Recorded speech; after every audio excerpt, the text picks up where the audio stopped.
Hello, Oracles. My goodness, Tesla closed over $180. So we've been seeing a nice little run coming ever since we got past the annual shareholder meeting. So does this mean we're going to be continuing up? Do we see a breakout coming? So we're going to get into some information. We got the lines of Gort we're going to be taking a look at to take a look and see if we are actually going to break out or if this is just a fake out breakout and we are going to continue a downward trend. We will get into all of that in just a minute.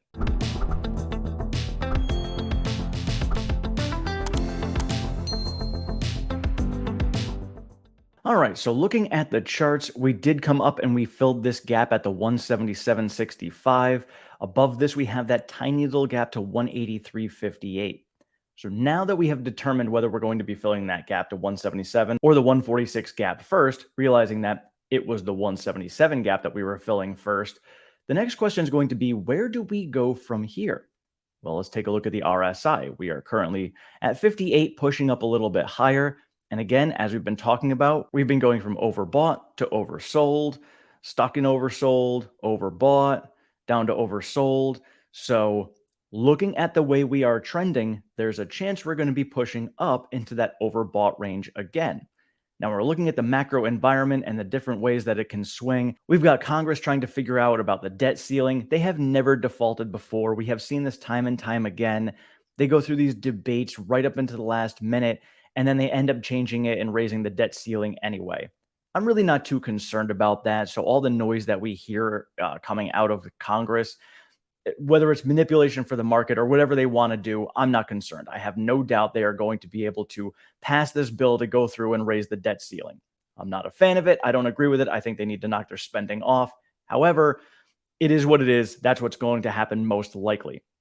So until then, we may see a little turbulence, but I do think we are going to end up seeing this push going up. We're going to fill this gap at 183.58.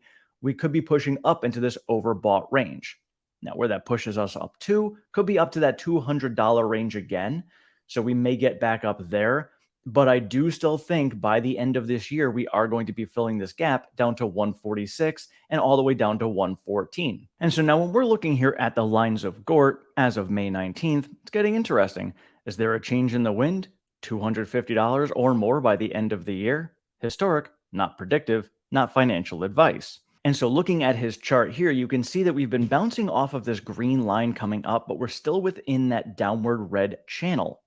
So right now we're getting really close to that point where we're about to bounce off of that red downward channel like we have been all along. Now, does that mean that we're not going to break out?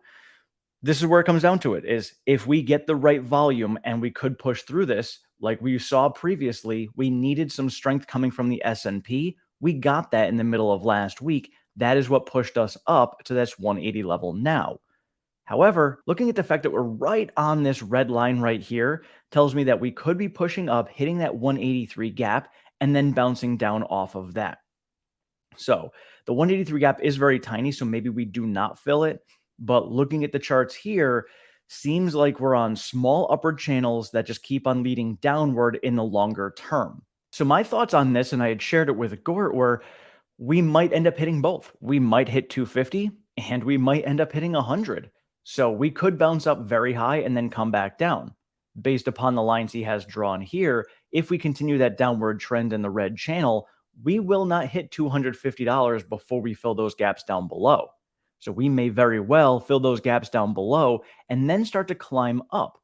Truly don't know. Obviously, no one knows what the future is going to hold. But if we start going up and we do break out of this red downward channel, I do think we can hit 250, maybe even fill that $262 gap. But I still think that we are going to pull back after that at some point and come down to fill that 114 gap. So this is just a way that I have been looking at the charts. And again, as Elon said at the annual shareholder meeting, anybody who is in this long term is going to do very well. That's what him saying it. That's my opinion as well. So regardless of whatever swings we get in the next 12 months, as Elon said, could be a very questionable 12 months, could be very challenging. Tesla is not going to be immune to all of this, but they are very prepared to weather this storm. So going through it all could be rough, but again, that is like key buying opportunities right there. So what I've been doing for myself on the side is I've been having my CDs, like you guys know, but I've been taking a little bit out. So as I roll them over, I take about $1,000 out of each one of those CDs, roll that back in, but I take that $1,000 and I've been putting it kind of dollar cost averaging into a bunch of different high yield ETFs. So I currently have QILD, which I have not been adding more to, but I've had it for a while. So the dividends that kick over on that have been just accumulating nicely for me, especially in my IRA. I also have JEPI and JEPQ. JEPQ has been growing very nicely since it's full of the big tech stocks, and all of those big tech stocks have been doing extremely well. So not only am I pulling in money from the dividends on that, I'm also positive on that by about 7%. So nice growth and dividends at the same time in that one. I have SVOL. That one there is based upon the treasuries. So that one there has been doing very nice for me. Again, with that one, I am positive on the ETF itself, and it's bringing in some nice dividends. I've also been queued off to TSLY. So I shared that with a couple of you guys. I know Gort himself is now looking at it also. Gort actually prefers the TSLL. So if you guys are interested, definitely do your own research on those.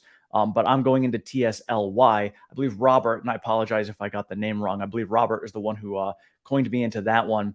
And I just received 44% dividend returns on it.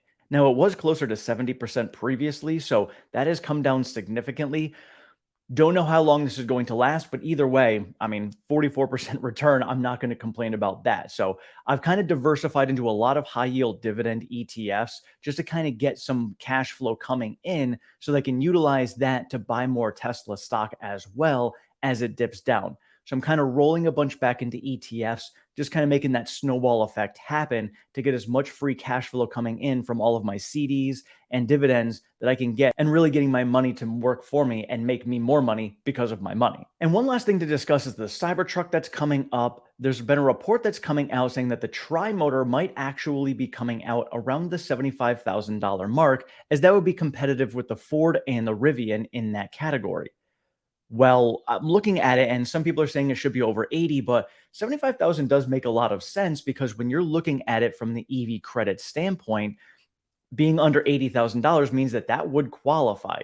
So if that is what's going to happen and the tri-motor is at 75,000, that tells me that the quad motor is definitely going to be over 80,000 and will not qualify for this EV tax credit. So again, we still have no official word on pricing for any of this. This is just speculation based upon competitors and where they're at. So we really have to wait and see what Tesla is going to end up doing. But going back to what Elon said at the beginning of the year, talking about selling all their vehicles for 0% margins, I wonder if he's going to do that with the Cybertruck. Maybe put it at a place where it's very low margins because they already know that they have buyers that are coming in for them. So maybe they start them at a lower margin just because they're going to get them out there and they want to get these onto the road to then spur up even more demand for the future. And then at that point, they can raise the prices as the interest rates come down and balance with it that way. So again, a lot of factors working into this.